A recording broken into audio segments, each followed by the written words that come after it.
This podcast is part of Mishmash Media.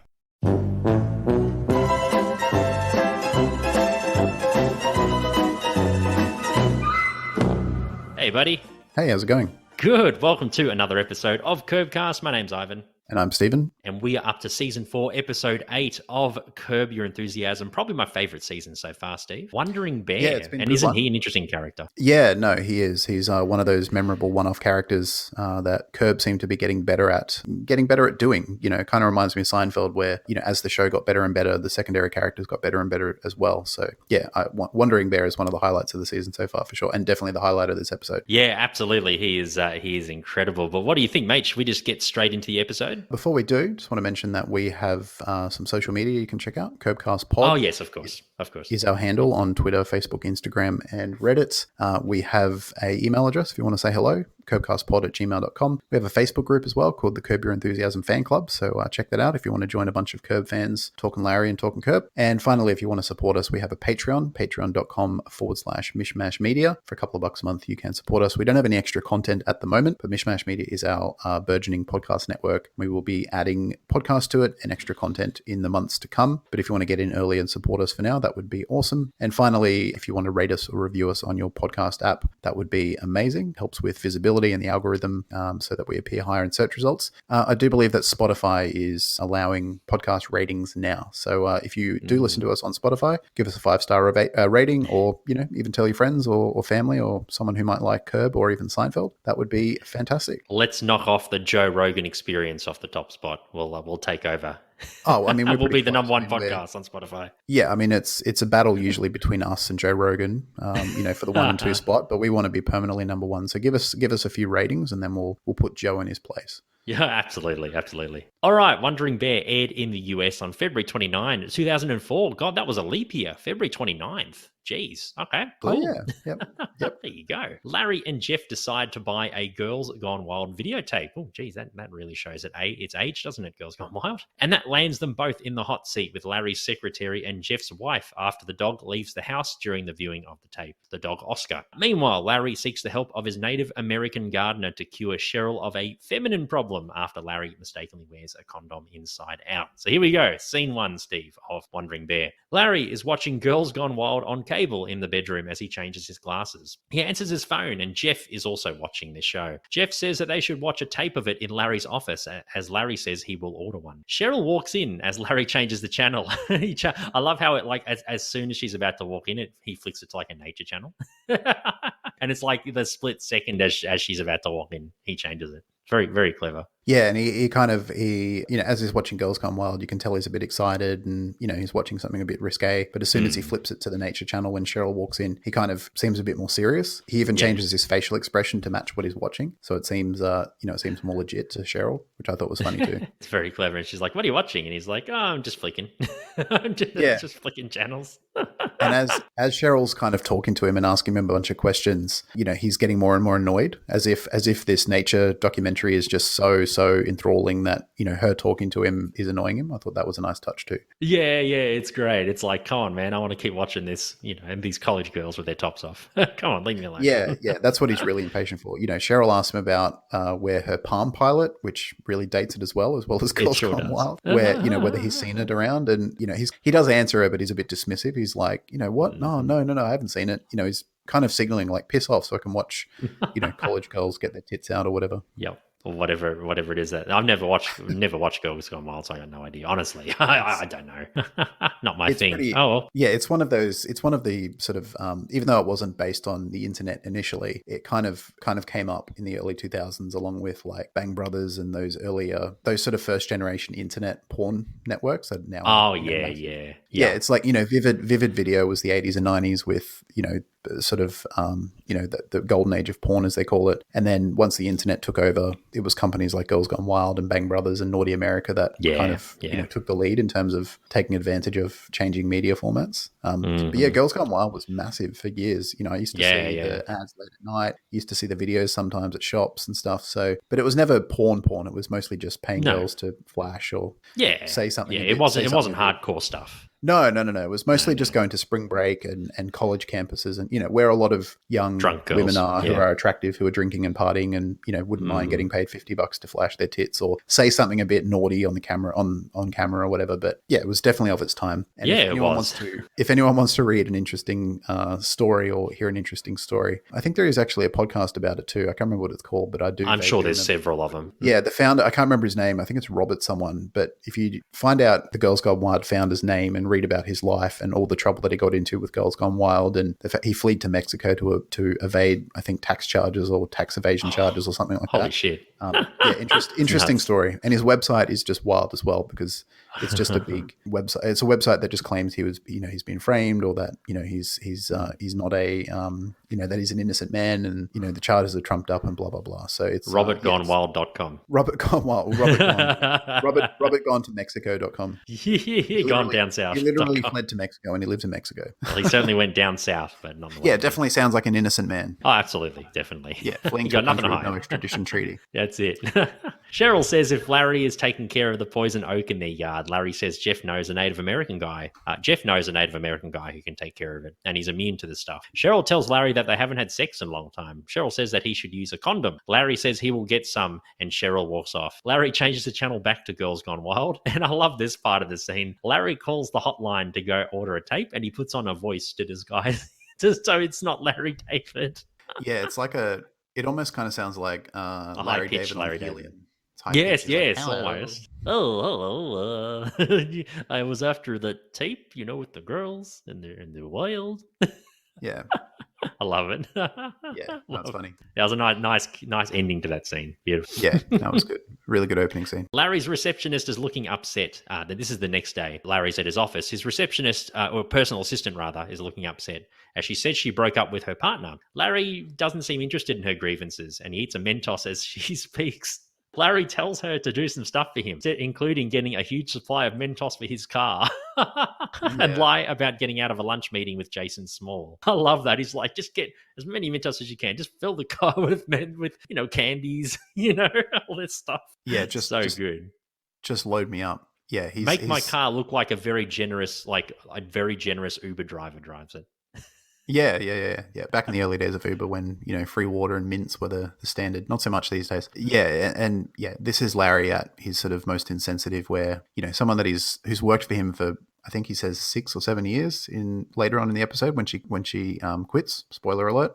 Obviously they've got a pretty established personal and professional relationship, and I've never seen her get personal or anything. She's always been professional before this episode in terms of like their relationship. The one time she's upset and she's trying to pour her heart out to Larry. Halfway through, Larry just stops caring. He starts looking past her, starts talking about Mentos. He's bored shitless. He couldn't give a shit. This is continuing the last few episodes where Larry has been a bit more mean than normal, rather than just insensitive or thoughtless. He's actually just being a straight up asshole. Yeah, well, you made a good point last week where basically Larry, especially in terms of like his perception of him for certain things, he's gotten to the point where, like, this is what you said, he's gotten to the point where basically he's sick of proving himself and there's nothing he can do and he's just his own person, and whatever people think of him. So he just says stuff as it is. Yeah, totally different to like season 1 and 2 Larry, where he tries to right wrongs. This time he makes the wrong and he's like, oh, well, that's the way I am. Yeah, he only cares about her or the situation when it might cost him, his reputation later on, which we'll discuss. But yeah, this is just, you don't have to get super involved in your personal assistant's personal life, but just let her have a bit of a download, let her be a bit upset. Don't just change the subject and look past her halfway through her pouring out of her heart. So yeah, Larry's been real mean in this one, and rightfully so. She gets a bit upset. She gets, she's immediately offended by the fact that Larry doesn't give a shit and just talks about Mentoses and filling his car up with mints. She does it. She doesn't say anything, but you can see that she's very, very pissed off at Larry for being so insensitive. Absolutely. And I think it's the first time we ever see her on a personal level. We've always seen her like in the background, professional to Larry. So this is, it's nice. We get to see a different side of her. Yeah, they're fleshing her out a bit. Which is nice. She's just been a background character. Yeah, not even like a secondary, more like a tertiary character, really. Yeah, yeah. She's Yeah. usually just delivering mail to Larry or passing on messages or running an errand for him. You don't know anything about her, so it's good that they've done that for this one. Yeah, they've developed her character a bit more. She Totally. shows Larry his open package with Girls Gone Wild, the tape in it, and she thought it was her Pilates video. Larry, I think, makes a really good point here. Larry says his name was on the package and that she shouldn't have opened it. I agree. Like, if I ever get a package and it's like, it might be like an old person lived at my address or whatever, I don't just open it. Worst case, I'll do like return to sender, or maybe go to the post office and say, hey, this person doesn't live here anymore. Can you figure something out? Yeah, you don't just open people's mail. Like, even my wife, like, if there's stuff coming from my wife, I don't just open it. Like, I leave it for her. So, like, I think it's pretty rude just opening people's mail. Yeah, I mean, it's got their name on it. It's addressed to them. It's personal. Even if you know Yeah, what of it course. is, or, even if it's just a bill or something that might apply to both of you anyway, yeah, you leave it for the recipient. Yeah, exactly. Like I said, like even as far as like your spouse, your partner, I would agree. The only time is if it's addressed to both of you. I think you have a right to open it. But if it's just the other person, yeah, just leave it. Yeah, exactly. So Larry has a really good point here, and I think the personal assistant kind of says, she's going through a lot of shit. She's doing stuff that's out of character for her. So that's probably another out of character thing. Yeah, obviously upset, obviously a bit distracted. She was distracted. She says, yeah, that's right. Yeah, and Larry blames Jeff for ordering it. He says that it's for Jeff. Yeah, immediately he's backtracking, saying, "Oh, no, it's for Jeff. It's not me." But yeah. But it's a good way to set up all the dirt that she has on Larry that he's concerned about getting out into the world. 8 years of lies, secrets, half truths. 8 years worth. What an archive. Yeah. She's she's the keeper of the Larry canon of horribleness. I love that term, the Larry canon of horribleness. Beautiful. I couldn't have said it better. Yeah, well, it's a big vault. She's the gatekeeper. Absolutely, with the 10 combination lock. Later on at Larry's office, Jeff gives Larry a condom, which is apparently the best in the business. It's everlasting. You can last all night. Larry asks for Wandering Bear's number. He's the Native American gardener, I guess. Jeff says not to say it's from him, so like the number, as he claims that Wandering Bear went $200 over the estimate and they haven't paid him for it. Jeff asks if the receptionist, if Larry's personal assistant is okay. Larry explains what happened to her. Jeff says that she should be fired, but Larry says she knows more about him than Cheryl does. And it's not worth firing her because all his secrets will be revealed. He shows Jeff the tape. Jeff says they should go to their house to watch it. So obviously in the office, the personal assistant will probably hear all the stuff. So it's not really a good idea. So Jeff probably thinks, hey, Susie's out for the day. Susie and Sammy, they're out. So let's go watch it. So yeah, they remind me of like little boys. They're like, oh, mummy's gone. Let's go do this. Yeah, it reminds me, of, little boys who, or younger, like 12 or 13-year-olds who find their dad's porn magazines or something and need to find somewhere private where they won't be disturbed, where they can both look on in amazement. It's that's what it reminded me of, actually. Yeah. They're like teenagers, like prepubescent, like teens. Yeah. Yeah, who, they can't watch their like stupid college girl video in Larry's office, because you're right that the personal assistant might walk in and he's already or guests or clients or whoever might walk in and hear it. Yeah, and Larry's kind of based on the last scene, he's kind of on a bit of thin ice anyway. Like he's being a bit extra cautious because of what she knows, and this would just be another thing to add to that list. So, but yeah, the fact that I don't know, like I've never been close enough with any of my friends that I would go and watch porn or anything sexual with them. It's just like, if you want to do that, that's perfectly fine. But like doing it together in a planned way, like let's go here and let's order this video. It's very, I don't know, it's too close to comfort for my liking. But guys, each to their own, I guess. Yeah, I know that kind of brings back memories. We used to do that stuff, my friends and I. We all did it when we were young boys. Yeah, we all used to like steal magazines and find tapes and stuff. Yeah, it happened all the time. Yeah, like I found a bunch of my dad's. He was a tradie, so he was always around like amateur, like low rent porn magazines and stuff. And I think he had a stash in our garage, and I found it when I was 10 or 11 or 12. And me and a friend who I lived down the road from, I told him, and I think we hung around the back of the garage. Yeah, because there was a bit of bush there. And there was a bit of bush in the magazine too. Yeah, we were just both. It wasn't like it was a naughty thing to share together. It was a naughty secret. Yeah. Eventually we got caught though. Oh no. And Dad just thought it was funny. He goes, you don't have to hide to look at this. You can just look at it. It's fine. Yeah, it's fine. Which was kind of easy going. I thought it was pretty cool looking back. Ah, that's nice. That's nice. It was the opposite with my father. My father wasn't happy at all when I found his stash. Yeah. Well, that's the way it goes. Well, yeah. I mean, well. if you leave a bunch of porn magazines out, who's going to sniff them out? A prepubescent or just pubescent little boy is like, it's like leaving a block of cheese out and then getting mad when a rat sniffs it out. It's like, well, it's bait. It's bait. Yeah, I like that. Bait. Yeah. It's like a porn is the lamp, and I am a 12-year-old boy, and I am the moth. I will find it. You will. Yes, indeed. You will do well. Anyway, they're watching, they're at Jeff's house and they're watching the video. Larry says he will head to his car to get his other glasses. Jeff pauses the video as Larry heads out. Again, and Jeff, he's quite hesitant to pause. He's like, I don't want to pause. I'm in the moment here. Larry's got to like cajole him to do it. So funny. Yeah. Jeff obviously is more, he's more into continuing watching the video than the well-being of his own dog, which I think says a lot about Jeff. He can be very selfish. Very impulsive too. Yeah, that's it. Jeff pauses the video, after, cajoling, and Larry heads out. He goes to the car to get the glasses and returns. Jeff resumes the video and Jeff asks where Oscar the dog is. Jeff asks if Larry left the door open and as he thinks Oscar may have run outside. Jeff runs to go get him along with Larry. The duo are driving around looking for Oscar and yelling his name. Oscar, Oscar, Oscar. I love that. The both of them just like yelling the name. Larry is driving and he waves to another Prius driver who doesn't wave back. And he's like, that's weird. I thought Prius drivers all like wave to each other and know each other. And he's like, I've got to chase this guy down. And Jeff's like, what are you doing? So he chases the Prius guy down. Larry hits the brakes and you hear Oscar like a little yelp from Oscar. And they go out and Oscar is in front of the car. He seems okay. And Jeff and Larry make a pact that they'll watch the video and keep an eye on Oscar and take him to the vet in case he gets worse or whatever. So Oscar seems okay. He's like lying on the ground, but then he like in a prone position, but then he just stands up and he seems okay. So Jeff and Larry think, oh, we'll get away with this. They bundle him in the car and they drive back home. Yeah, I mean, still they should have taken him to the vet, even if he seems okay, just to be 100% sure. But again, their minds are on the video, watching the rest of the video.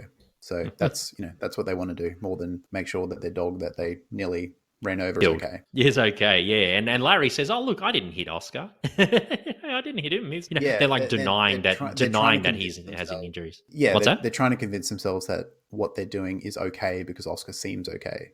That it's all good. The videos, he'll be fine, and we'll take him to the vet. If he goes downhill, it's all good. But we find out he actually has an injury. Yeah, exactly. Yeah. Really, they should have taken him to the vet straight away because they can watch the video whenever they want because it's a video. Exactly. It's not like it's and worst case, you can watch the late night ads. If you're really desperate. Exactly. I do like Larry, waving to another Prius driver. I think in the early 2000s, having a Prius was. I kind of get what Larry's talking about, where I think having a Prius, they were never really in Australia, but in America, there were a few. I think there were. They came a bit later. Really I think popular. They came later. I always associate them with America and California, where they were the first sort of mass-produced, more environmentally friendly car. They were a hybrid, and they were really popular.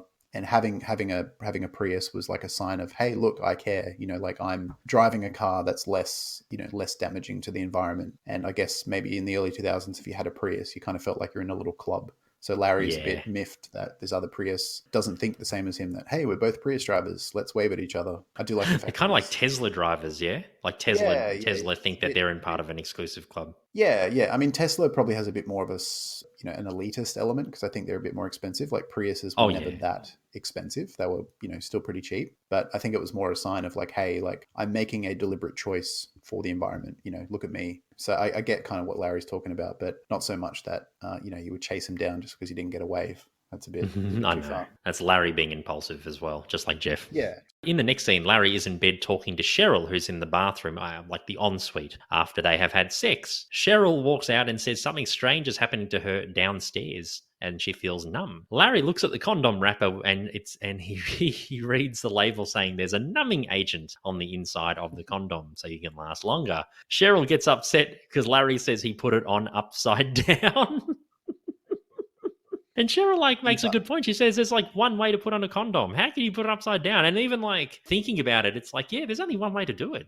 How's this possible? Yeah, it's he put it on inside out, but it only rolls one way. It does. Yeah. I mean, you can put it on, I'm thinking you can put it on inside out, but it wouldn't roll down smoothly. You would have to kind of almost pull it down over, your Johnson. So yeah, she does raise a good point that's not a mistake that you should make. And Larry is not Larry's not a 13-year-old virgin who's never had sex before. He's, he might not be a regular condom user, but surely he's experienced enough to, to realize that he's putting it on the wrong way. But maybe he was just even so he said it was excited pretty that hard to get on. Even he said he was having trouble putting it on. It's like, because you did it the wrong way, you idiot.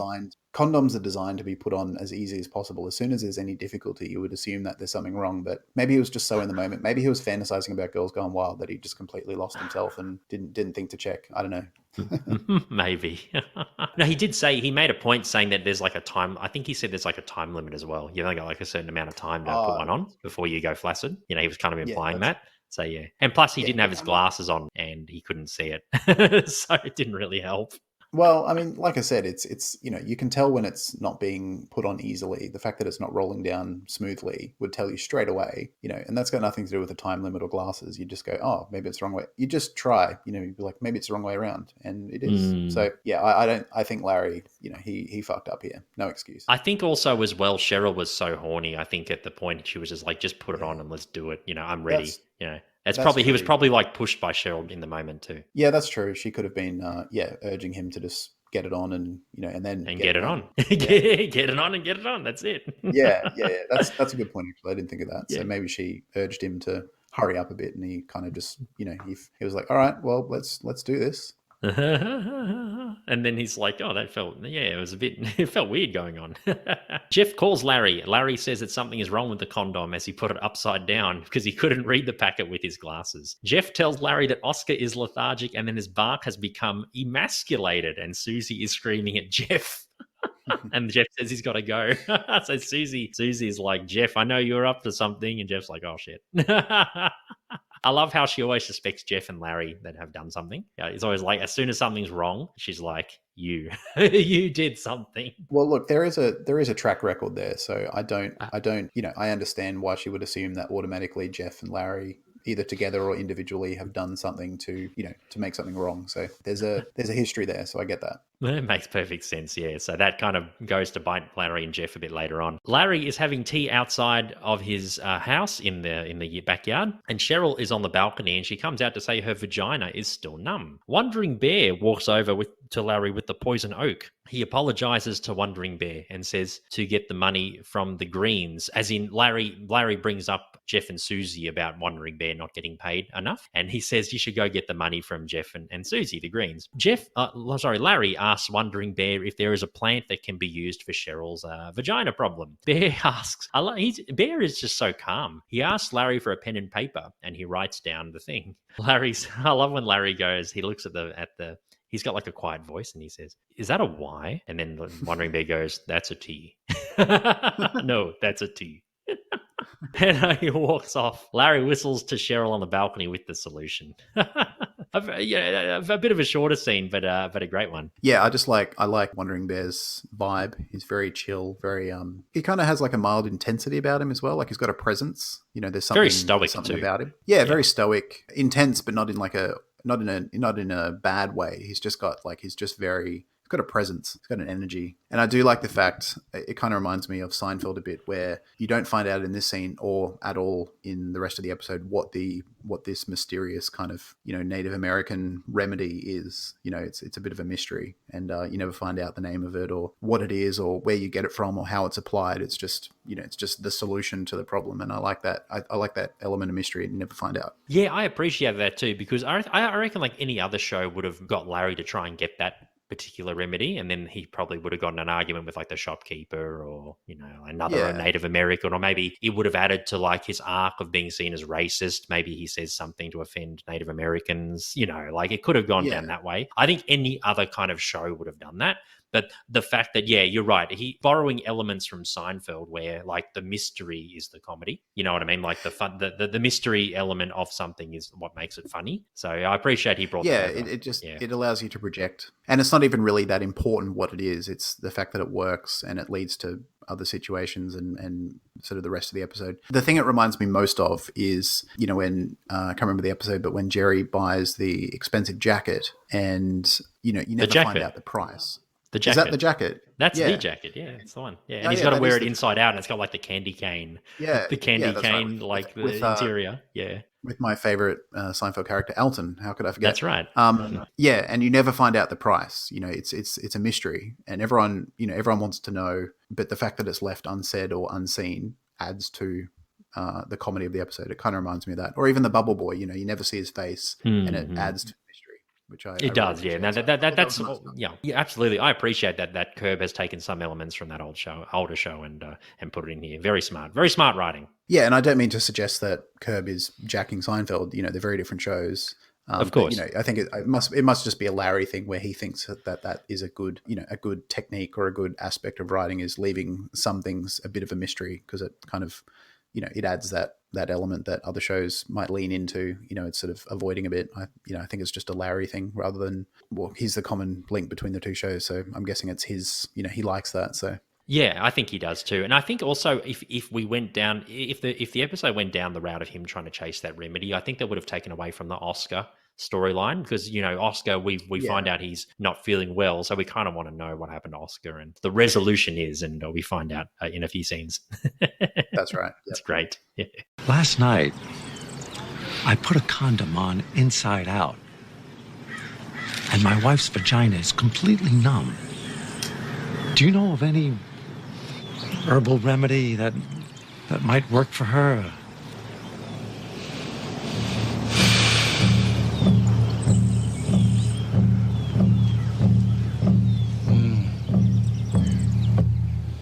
Give me a pencil and paper. Well, I have a pen. Same thing. Larry enters his office as his distraught personal assistant forgets to cancel the lunch with Jason Small. Larry says that Jason called the house and Larry was embarrassed. Larry asks her to do some more tasks for her, like go to Mel Brooks' office to get some music. She asks for advice as her partner is trying to call her as the phone rings. Larry says she should stand her ground and not answer him, but he doesn't, just like in the first scene with the personal assistant and Larry doesn't kind of like directly say, hey, you should stand your ground. The PA says, should I stand my ground or should I try and contact him first? And Larry just kind of like passively, he's trying to ignore the whole situation, just like in the last scene. And he's like, oh, yeah, should I stand my ground? And Larry's just like, yeah, just do that. That's fine. Yeah, I think he's just agreeing with her to end the conversation. Yeah, in the conversation, that's it. Yeah, no, it doesn't look like he's putting much effort in. He's just like, yeah, just no, do he's that. not. That's fine. Yeah, he doesn't say, yes, you should because X, Y, Z. He's just, whatever she said, whatever she wants his, advice on, he would have just said, yeah, do that, just to shut her up. So, yeah, he couldn't care less about her personal issues. Nah, he doesn't give a shit. But he is worried. Like you said, he has that fine line where he has to not tread on her toes a bit too much. Otherwise 8 years worth of lies and mistruths will come out. Half-truths about everyone, even Cheryl, apparently. Yeah. What did the vet say? Said that Oscar's voice box is damaged as though somebody was trying to strangle him. Strangle the dog? Yeah, somebody was trying to choke him. Who could that be, I wonder? What? Who would want to do something like that? The dog bit your penis? Are you trying to fucking kill him? Is that what it is? No, that's ridiculous. Oh, really? Yeah. Then what happened? How come he can't speak? What's wrong with him? I don't know, maybe he got hit by a car. Oh, please. He's gonna get hit by a car? How? Well, maybe somebody left the door open. In the next scene, Larry exclaims to Jeff that Wandering Bear had the solution and Cheryl's problem is gone. Jeff says Oscar was taken to the vet by Susie as he still isn't acting right. Jeff gives Larry another rubber and says his new 5-wood is coming. So they're they're in Jeff's kitchen having a chat. Susie and Oscar look at the duo through the backyard window and it's like an intense stare off for about 5 seconds as she walks in. Susie says that Oscar's voice box is damaged and she accuses Larry of trying to kill him as revenge for Oscar biting his penis. Susie says, who else would try and kill Oscar? And she just looks straight at Larry. You're doing it as revenge for biting your penis. Larry inadvertently says that Jeff left the front door open and Oscar left. And Susie said that Larry was definitely involved and that she will get to the bottom of what happened. So yeah, Susie just goes straight for Larry in this one. She's like, you tried killing Oscar. It's as simple as that, as revenge. Yeah. Who else would try and strangle the dog? Yeah, I mean, I was saying before, I understand why Susie is immediately sus on Jeff and Larry as to what's wrong with Oscar. But to just level that accusation at Larry that you tried to kill him is maybe, if she was still just generally sus and trying to figure it out, but she thinks she's already figured it out that Larry tried to kill the dog deliberately as revenge. Like that's a very specific accusation. It's probably a bit too far. Yeah. But even Larry's like, no, that's stupid. You know, that like I wouldn't do that. Yeah. Yeah, Larry's That's like, I did have something to do with it, but not that. Not that, no, I didn't try killing. And that's interesting how they went with the angle of Oscar's throat having issues, even though he was hit by Larry. Like that's, I wonder how that would have happened. I don't That's a bit know. weird. I guess they just picked it. You know, they just picked something that could happen to the dog. Well, I guess it's easy to show on screen a dog barking and then not barking, and then barking again, as opposed to like an injured leg or something where Yeah, it's right. an easy. They don't have to use any props, or they don't have to like tape the dog's leg up to make it look injured. It's an easy thing to show on screen as an injury. Yeah, The dog would be trained to bark and then to not bark, and that's it. I guess practically it's very easy for the directors and producers and stuff. So I kind of that get makes that. But sense. it's in terms of plot or an aspect of the plot, it's an unusual injury. Usually you would see a dog's leg broken, or in one of those like walking, like the dog wheelchair things, or like with a cone around his neck or something. Yeah. But I guess practically it was probably a bit easier than accessorizing or using a prop on the dog. Plus, it would probably, because a lot of people love animals. I think a lot of people would be distressed seeing a dog, with like a cone around its head or something. Probably would distress a lot of people. So yeah. Whereas that's why they did it. Oscar's a I'm guessing a trained actor dog. I don't know what the term is. Of course. A professional dog? canine. Stunt I dog, guess so. something like that. I don't know. Yeah. Stunt dog. And his trainer on the set would have very easily just said, okay, bark, don't bark, bark, don't bark. So, I think it was just an easy choice. Yeah, I think so. And it's probably the right choice too. Like, not that it didn't bother me. It's just like, how does that work? But I guess for the purposes of moving the story forward, and to make it look more aesthetically, pleasing, just not see a dog look injured, which can distress a lot of people. Yeah, I think they probably just went with that. And it's to make it easier for the stunt dog to bark. Yeah, it's just an easy thing to manage, I guess. I guess as well, it's, it's a bit of an, like Curb is a bit quirky sometimes, and it is a quirky injury. It's not just like a cone around the dog's head or a bandaged leg. It's like, oh, the dog can't bark now. It's an interesting choice. So maybe that was part of it as well, where it's just a bit more memorable. Yeah, definitely. But we see at the end that it all pays off in the end. Yeah. Cheryl talks to Wandering Bear in her front driveway as he asks how her vagina is going. How is your vagina? And Cheryl's like, it's good. Cheryl's a bit like puzzled. I love that look. She's like, it's getting better. And Wandering Bear just nods and walks off. Larry pulls into the driveway. He gets out of the car. Cheryl gets upset with him about talking to Wandering Bear about her vagina issue. Larry goes up to Wandering Bear and says it's not a good idea to ask other men's wives about their vagina. He says that if she went to a white doctor, they would ask about her vagina as well as look at it. And Larry, he agrees. He's like, oh, that's a good point. And he thanks him again. So Wandering Bear, he's just basically saying, look, I'm not going to look at your wife's vagina. I'm just going to give you some advice. Yeah. It's a good point, actually. I think yeah, no, it is that, if she went to, a gynecologist, I guess, or a more traditional doctor who would, who looked after that, which, is a gynecologist. Yeah, they would be a bit more interactive with her genitals, I guess is a good way to say it. Whereas he's like, I don't want to see it. I don't, I'm just asking how it is. Yes, and but obviously, at the same time, she's a woman, why, so I understand. I know why that Cheryl's she's got one. Yeah, I understand that Cheryl's a bit upset. It is a bit, it's a personal question, especially with someone you don't know at all, and they're also your employee. It's just a bit. Yeah, I can understand why she's a bit upset. I know, but that's okay. She seems to kind of like not worry about it too much at the end. She seems like a bit mildly disappointed about it. Yeah, I think she's just a bit bothered. Like, oh, that was a bit too personal. But yeah, obviously, like he wasn't offensive or gratuitous, or he wasn't like super personal. He was just. I think it was just about the fact that it was her vagina. If he continued asking questions or offering advice, it probably would upset him more. But just it's a personal topic in general. So a stranger asking you about it is a bit off-putting. I do like in the scene how Larry is walking the line between defending Cheryl and sticking up for her, but not getting too mad at Wandering Bear for overstepping the line, because I guess he's still thankful, to Wandering Bear about what he did for her. And, he does like him. He probably wants to keep him on as a gardener as well. And he does, I can't remember what he says exactly, but it's something like, normally the Jew doesn't ask about another man's wife's vagina. It might be a custom in your culture. He's trying to be sort of like, hey, you can't do that without being too angry at him.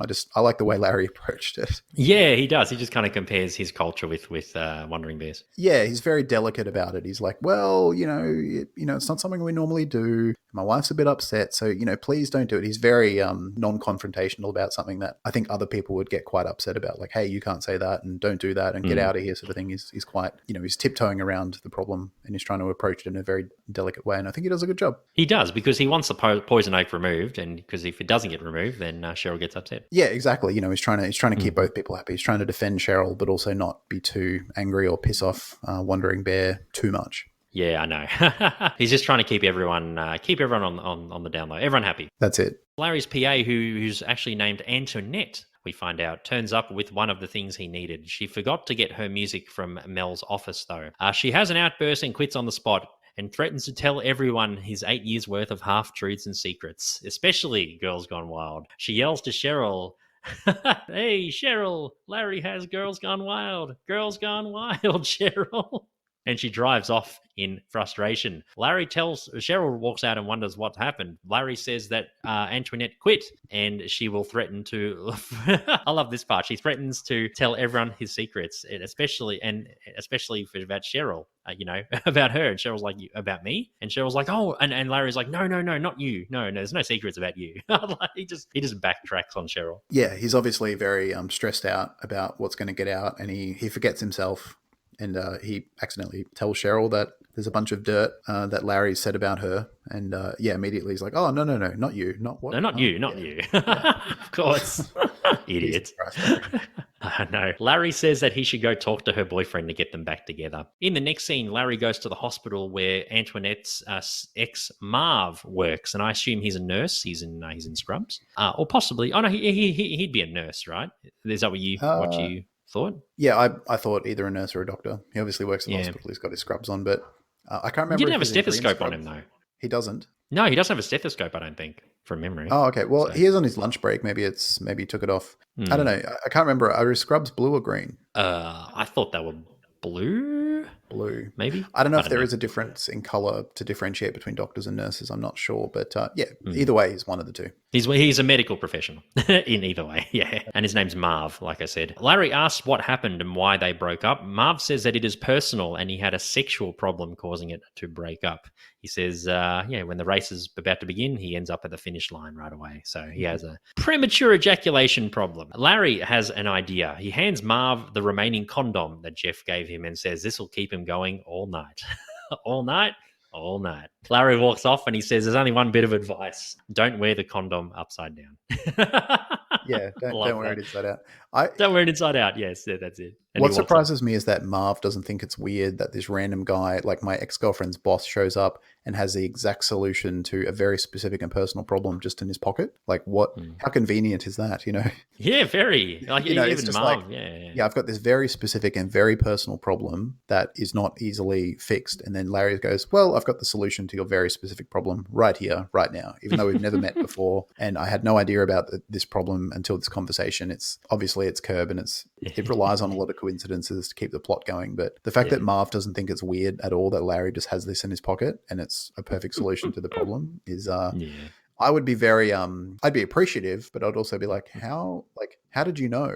Like, I'd be very, what's the word, mystified as to how Larry pulled this magical solution out of his pocket just as I needed it. I know. And even Marv's like, okay, cool, thanks. Yeah. It just seems so easy going with such a perfect coincidence. He's like, oh, cool, thanks. And that's it. Yeah, he doesn't seem perturbed by it, does he? No, but I'd be very curious. I'd be like, what? That's a very specific problem and you've got a very specific solution right here. Yeah. And if Marv's thinking, if I ever have a specific problem again and I speak to Larry about it, he probably might not have the solution. So this is like a one-off. So really coincidental. Yeah. In the final scene, Larry arrives at Jeff's house and Susie says Oscar is not good and that Larry must have done something. Larry answers the door and it's Wandering Bear coming for his remaining money. Susie says that she paid him enough. She calls Oscar to attack Wandering Bear. Oscar walks in very weakly and he lies down. Susie says, he's supposed to be a guard dog. Look what you've done to him. Wandering Bear, as stoic as ever, offers to take a look at Oscar. He rubs Oscar's throat and he does a chant, a Native American chant. And he puts, it seemed like a sprig of some kind of herb near his nose. And he gets like a really large sprig of some kind of herb. That was, I love how Wandering Bear just has it in his pocket. It's like a massive, like, freaking thing. Yeah, it's like the love last it. scene. The exact solution to this very specific problem is always in Yeah. is always in the pocket of whoever solves a problem. Literally in the pocket. It's more believable with Wandering Bear. Like, he seems more like the sort of person that would walk around with a bunch of stuff in his pockets that solve problems, whereas Larry just happens to have a condom in his pocket. Yeah. Wandering Bear has like the toolkit in his pockets, in his jacket. Yeah, he's got a pocket full of ancient cures. So, it doesn't seem out of context for Wandering Bear that he would just have this mystical and highly effective solution in his pocket. Yes, absolutely. And it's pretty cool. But he puts the herb near his nose and does the chant. And Oscar starts barking and he's starting to get better. I love the moment where Oscar jumps up. You can hear the eagle. Can you the eagle going? Yeah. Yep. Yeah, that was really, really cool. It does that kind of, what is it like? What do they call, like the eagle call? I love that. Yeah, it's a pretty commonly used sound in shows and stuff, but I think it's just supposed to be symbolic of the healing powers and the sort of the mystery of Wandering Bear and his ancient knowledge. And it's a familiar sound with, I guess, America and Native Americans as well. And I guess the eagle is like this stoic, noble creature. It's sort of highly respected and highly regarded, just like Wandering Bear is. So yeah, I thought it was a nice production touch. Yeah, it was nice that they brought that in. That was really, I like that moment. It was really cool. Like it's in time with Oscar jumping up, fully energized again. Yeah. Oscar eyes Larry and he begins to growl and gnash his teeth. And the scene cuts to Larry running out of the house as Oscar chases him down the street. And as Larry's running, he sees another Prius driver and he waves to him as he's running for his life. And that's the end of the episode. Yeah, no, a good episode. Really liked it. Love Wandering Bear. Out of 5 Larrys, we normally rate each episode after we've talked about it. Out of 5 Larrys, I give this one 4. Okay, I give this one 3.5. Okay. Yeah, I liked Wandering Bear. The intertwining storylines I thought wrapped up nicely, where Wandering Bear solves the Oscar problem and Larry has a solution for Marv's premature ejaculation problem. I liked that. Thought it was smart writing. Yeah, and it was just funny. The topics they cover are funny. Girls Gone Wild I thought was a nice, at the time obviously it wasn't a throwback, but as a watcher now, it's it's sort of not nostalgic, but it's symbolic of a time when we were a bit younger. So I thought that was kind of fun in a way. And yeah, just Larry and Jeff as well being kind of naughty little boys trying to watch their dirty little video in secret was a good little storyline as well. I like that. That was so thick. They were like thick as thieves children. Yeah, exactly. Just little deviant little boys trying to watch their forbidden porn.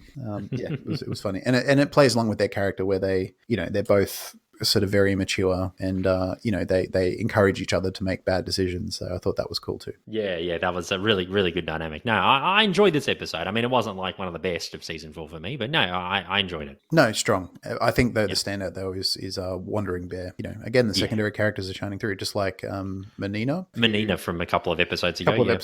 Now we've got Wandering Bear. So they're really I think they're really improving the secondary characters a lot as as the show goes on. Well, in later seasons you get Leon Brown and all those kind of secondaries as well. They become more prominent in the show. So yeah, we're going to see a lot more better secondaries as we go along. Indeed. Anyway, that was another episode of Curbcast. Thank you so much for listening to us. We're at the actual tail end of season 4 now. We got 2 episodes to go, and we can't wait to bring those to you. You can find us on any platform, podcast platform, Apple Podcasts, Spotify, all those kind of ones. And you can give us a review on Apple or Spotify, 5 stars preferably, but whatever you think. That really helps with the algorithms on each platform, and it helps. If someone types Curb Your Enthusiasm podcast in there, we come up further on the list. So anything like that helps a lot. And you can come say g'day to us. You can send an email, curbcastpod, that's one word, @gmail.com. Yep, and we do have some social media as well. Curbcastpod is our handle on Twitter, Instagram, Facebook, and Reddit. And we have a Patreon as well, patreon.com/mishmashmedia. If you want to support us by throwing us a couple of bucks a month, that would be awesome. We have a Facebook group as well called the Curb Your Enthusiasm Fan Club.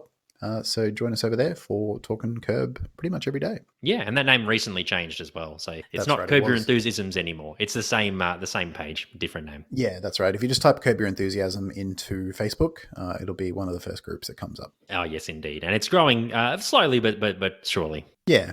Curb audience is a bit more niche, so not as rampant as other groups. But it's a good little healthy, fun little community. Indeed. We hope to see you there. My name's Ivan. And I'm Stephen. And we'll catch you next week for the penultimate episode of Curbcast, The Survivor. And you take care of yourselves and each other. See you then.